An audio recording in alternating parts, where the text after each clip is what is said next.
আচ্ছা বাবু, তোমাদের খেলার সময় আছে তো, দিব না কেন?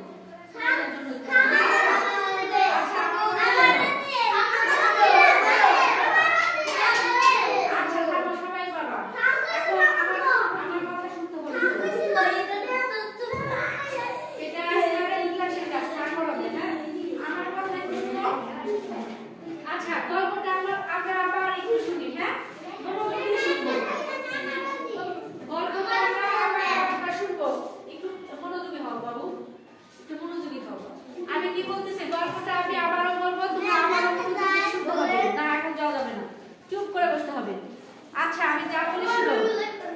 এই শুনো, একটা কাক কিসের গল্প? গল্পটা নিশ্চিত মানে শিরোনামটা কি? কাক ও শিয়াল। কাক ও শিয়াল। শিয়াল আমরা জানি শিয়াল খুবই বুদ্ধিমান প্রাণী, তাই না? শিয়াল বুদ্ধিমান না? আর কাক হলো মুরগার হাড্ডি।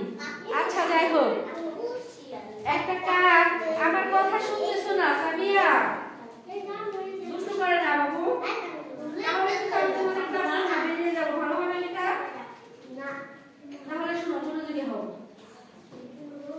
আচ্ছা, তো একটা কাক কি করলো? একটা কষাইয়ের দোকান থেকে এক টুকরা মাংস নিয়ে, সোবের একটা মাংস টুকরা নিয়ে সে কি করলো? সে একটা গাছের ডালে গিয়ে বসলো।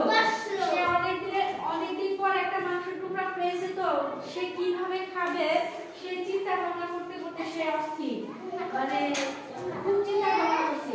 এমন সময় গাছের নিচ দিয়ে একটা কি ছিল? শিয়াল ছিল। শিয়ালের দৃষ্টি পড়লো তার দিকে, কাকের দিকে, মাংসের দিকে। সে ওই মাংসের টুকরাটা খাওয়ার জন্য খুবই মানে আকুল হয়ে গেল। সে কিভাবে ওই মাংসের টুকরাটা নিয়ে খেতে পারে? ঠিক আছে, কিভাবে আমি মাংসের টুকরাটা খেতে পারি সেজন্য সামিয়া একবার দুষ্টু করতেছে। সে কি করলো? সে কিভাবে খাবে সে বুদ্ধি আনতে শুরু করলো। সে বুদ্ধি আনতে শুরু করলো। সে শিয়াল কাককে বললো, কি বললো?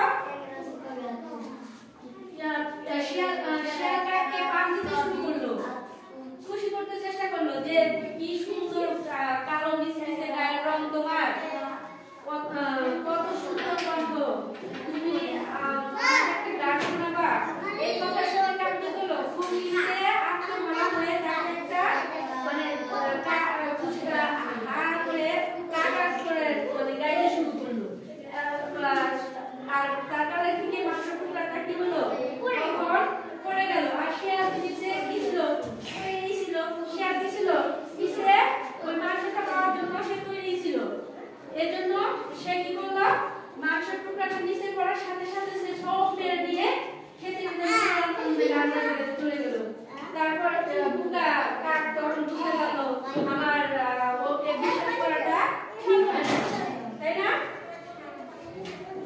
আচ্ছা, এবার এই সামিয়া রিফা প্রচুর দুষ্টু।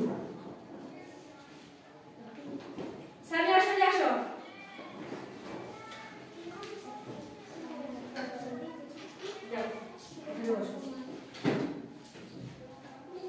তোমরা দুজনকে আমি আর কখনো একসাথে না দেখি।